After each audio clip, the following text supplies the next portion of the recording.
di ukwejemu na bianko dia wodro adusa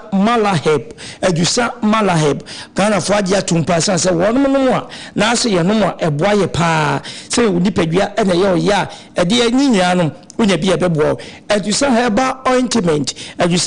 ointment dodo na wodwa ebese so kwa enya adwuma bia adusa de ende bogwa entini nompe ene widie ni musan se eye hama han nsuo nubira nsuo ene atwetwe ene ye de ayo etuya e wo de se body de na abogwa ni pedua ni na akwakoye mbo adwuma sasable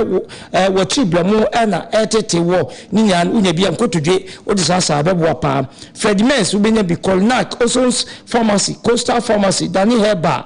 na PFA Pharmacy have me any mianka yenyi nyina na ohwehwe adusa echi akwaya ye wo so ame macro go free station wa eho ne wo from ame adusa na papa adusa 0500110115 0500110115 and answer 0557 009824 0557 009824 ofreyania yebe de sonia hwabo ama de wasa wonsa kebia wonsa ebeka na Dank Herbal Compress Limited and they one more a day hair screening sonko ade ebrewo ye behwehwe dipedua ni baabi a etechema wo how bia wono yetu ase ama ho ato say prostate do so mo hawa ha mema pa dia Dank Herbal Compress Limited and ye beboa wo so ba be ma wo ho ye din dia mam pressure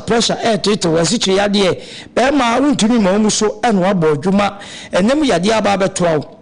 ina ne waba betra woje ho ba bia anyi halitosis eye obu kasa na nanim eyi nka esa typhoid fever etete hepatitis A B C Z ninya no ye betu ase stroke ana fanyinya abeda Dank Herbal Compress wa bla ye hwemu ewo nipadua no emu ama bibia ye kama se kokopa na hawa Dank Phytocare ene beboam na se uyo bi asasabro wote ya wo nipadua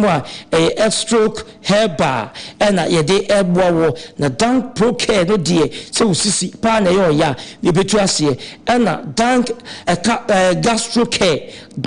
gastrocare we yafu ena yo ya ni nya no ebebo apa ye wo petit number 2 ye ben City Life Hybrid School